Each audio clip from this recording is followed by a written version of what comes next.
Welcome students, आज हम UPSC aspirants के प्रिपरेशन के दौरान होने वाले 21 दर्द या 21 पेन के बारे में बात करेंगे।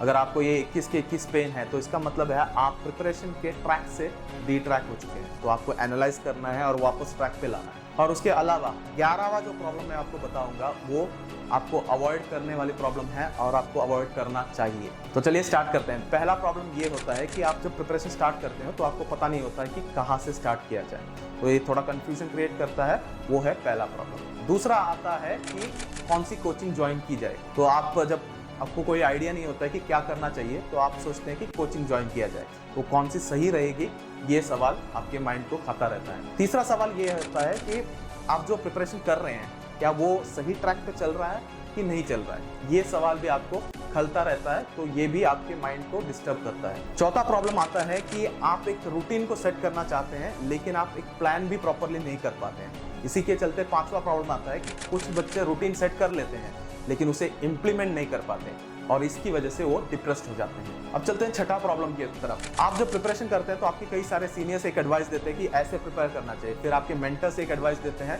आपके जो टॉपर्स हैं उनके वीडियोस से आपको कुछ और स्ट्रैटेजी पता चलती है, तो आप कंफ्यूज्ड हो जाते हैं कि कौन सी स्ट्रैटेजी आपको अडॉप्ट करनी चाहिए। सातवां प्रॉब्लम आता है कि आप हमेशा डिमोटिवेटेड रहते हैं और इसका आप कुछ कर नहीं पाते बेसिकली। आठवां प्रॉब्लम है बर्डन ऑफ एक्सपेक्टेशन, यानी आप जब यूपीएससी की प्रिपरेशन के लिए जाते हैं तो आप अपने घर वाले और आस पड़ोस और सबको बता देते हैं कि आप यूपीएससी प्रिपेयर करने जा रहे हैं, तो उनका एक्सपेक्टेशन बहुत हाई होता है जो आपको आगे चल के प्रेशर के तौर पे आपको मिलने लग जाता है। नौवां प्रॉब्लम है कि आपको वक्त नहीं मिलता पढ़ने के लिए। आप कोचिंग फुल टाइम करते हैं और उसके बाद रात को थोड़ा बहुत पढ़ने की कोशिश करते हैं लेकिन आप पूरे थके हारे होते हैं, तो आप पूरी तरह से पढ़ नहीं पाते। तो ये एक प्रॉब्लम होता है कि आपको टाइम मैनेज करने में इश्यूज आने लग जाते हैं, जो कि बहुत ज़्यादा डिप्रेसिंग भी है कि आपको एक फीलिंग आने लगती है कि आपके घर वालों को बर्डन होने लग रहा है कि आपका जो रेंटल है या फिर आपके खाने का खर्चा, बुक्स का खर्चा बहुत ज़्यादा बढ़ रहा है, तो ये भी आपको खलने लगता है कि आप घर वालों पे थोड़ा बहुत बर्डन होने लगते हो। ये इनिशियल फेजेस में नहीं आता है, जब आप 3-4 अटेम्प्ट फेल हो जाते हो तब आपको ये बर्डन फील होने लगता है या फिर आपको लगने लगता है कि आप एक बर्डन हो अपने फैमिली के ऊपर। और 11वां सबसे इंपॉर्टेंट बात है, आपको ये ध्यान रखना है कि प्यार मोहब्बत के चक्कर में हो सके तो अवॉइड करिए, ना पढ़िए, क्योंकि क्या होता है कि आप जब पहले प्यार में पड़ जाते हो तो एक दूसरे के समझने में आपको टाइम लगता है और इस टाइम के चक्कर में आपके प्रिपरेशन साइडलाइन हो जाती है और आप अटेम्प्ट्स खो देते हो। तो हमेशा याद रखिए, पहला आपका फोकस क्या होना चाहिए, यूपीएससी का गोल होना चाहिए, उसके बाद आप प्यार मोहब्बत कर सकते हो या दोनों मैनेज करने की कैपेबिलिटी आप में है तो आप कर सकते हो, लेकिन ऐसी कैपेबिलिटी बहुत कम लोगों में होती है। तो हमेशा याद रखिए, ऐसे रिस्क फैक्टर्स को आप अवॉइड कर सकते हैं। 12वां प्रॉब्लम ये है या फिर 12वां पेन ये है कि आप एक विशियस सर्कल में फंस जाते हो। पहले अटेम्प्ट को फेल होने के बाद आप क्या करते हो कि 6-7 महीने डिप्रेशन में डिसऑर्डर वे से आप प्रिपेयर करते हो। उसके बाद आपका जो अगला प्रीलिम्स आने वाला होता है, 5-6 महीने बच्चे होते हैं, तब आपको लगता है कि इसे ऑर्गेनाइज वे में प्रिपेयर करना है और आप प्रिपरेशन स्टार्ट भी कर देते हो, लेकिन स्टार्ट करने के बाद आपको प्रॉपर टाइम नहीं मिलता, इसलिए आप अगला प्रीलिम्स भी फेल हो जाते हो। इसकी वजह से आप अगेन 6-7 महीने वेस्ट कर देते हो और सेम साइकिल रिपीट होता रहता है। अब आता है 13वां प्रॉब्लम। आप अपने दोस्तों को देखते हो जो कि आपके कॉलेज में थे या स्कूल में थे और देखते हो तो पता चलता है कि उनकी लाइफ आगे बढ़ चुकी है, वो करियर में प्रोग्रेस कर रहे हैं, उनकी शादी हो गई है, उनके बच्चे हो रहे हैं, उन्होंने कार खरीदा, ये खरीदा, वो खरीदा, तो ये जब आप देखते हो तो आप डिप्रेस्ड हो जाते हो और इसी के चलते 14 प्रॉब्लम या 14वां पेन भी आ जाता है। आप क्या करते हो, अपने दोस्तों को अवॉइड करना लग जाते हो, उन्हें मैसेज नहीं करते हो, सॉलिट्यूड आपको पसंद आने लगता है, अकेलापन आपको पसंद आने लगता है और इसी के चलते आप 15वां इश्यू में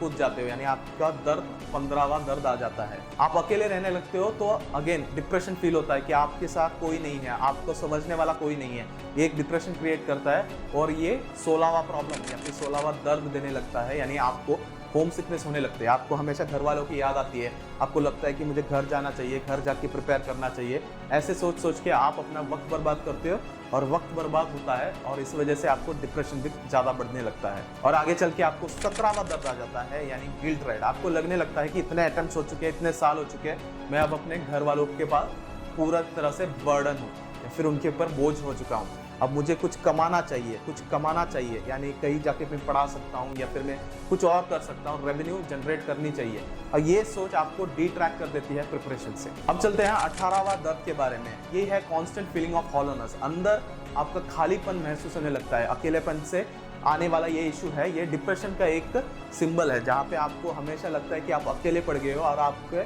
साथ कोई नहीं है। तो ये एक फीलिंग बहुत ही पेनफुल होता है, और इसके चलते आप 19वां पेन, यानी आपको अंदर ही अंदर आप खत्म हो रहे हो, लेकिन आप बाहर किसी से बता नहीं सकते, आपके प्रॉब्लम को बोल नहीं सकते, ये इशू आने लगता है। और ये होता है बहुत ही एक्सट्रीम चीज़, यानी आप रोना चाहते हो लेकिन रो नहीं पाते, घर वालों को बता नहीं सकते कि मेरी हालत ये है, क्योंकि उन्होंने एक्सपेक्टेशन रखा है कि आप हैंडल कर रहे हो सब चीज़ों को, इतना पैसा खर्च कर रखा है, तो आप अपना दर्द उनसे शेयर नहीं कर सकते हो। आपके साथ ऑलरेडी आपने सारे दोस्तों से कांटेक्ट खत्म कर लिया, तो कोई और नहीं है जिससे बात कर सकते हैं। अब 20वां पेन या 20वां दर्द ये है कि आपका जो कॉन्फिडेंस है अब तक, यानी 3-4 अटेम्प्ट के बाद आपका कॉन्फिडेंस पूरा खत्म हो जाता है, आपको सेल्फ डाउट आने लगता है, आपको लगता है कि जो मैं स्ट्रैटेजी अडॉप्ट कर रहा हूँ गलत है।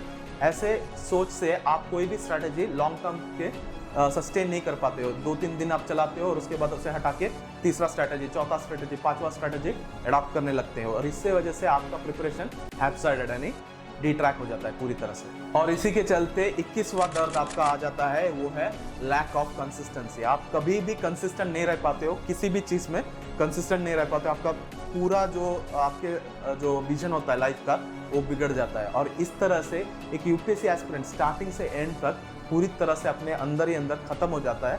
लेकिन अगर आप बीच में से ही इशू को रिजॉल्व कर देते हैं, आपको समझ में आ जाता है कि ये इशू है, और आप उसे डिट्रैक होने से वापस ट्रैक पे लेके आते हैं, तो आपको ये प्रॉब्लम्स नहीं होंगी। तो हमेशा याद रखिए, ऐसा कोई प्रॉब्लम नहीं है जिसे सुधारा ना जा सके। अटेम्प्ट्स खत्म हो गए तो उसके लिए कुछ कर नहीं सकते हैं, लेकिन अटेम्प्ट्स हैं तो आप हमेशा ट्रैक पे आ सकते हैं। सोचिए, हमेशा सोचिए, टॉपर्स की बात सुनिए, लेकिन हर चीज़ उनसे अंधाधुन मत फॉलो करिए। यानी कोचिंग के बारे में आपको पता है टॉपर्स के टेस्टिमोनियल्स खरीदे जाते हैं कई बार, ओके। तो हमेशा याद रखिए, जो टॉपर्स कहते हैं कि इस इंस्टीट्यूट से पढ़ा, उस इंस्टीट्यूट से पढ़ा, पूरी तरह से मत मानिए, अपना रिसर्च खुद करिए और डिसाइड करिए। आशा करता हूँ कि ये आपको हेल्पफुल रहा होगा। अगले वीडियो में मिलते हैं, till then take care and जय हिंद।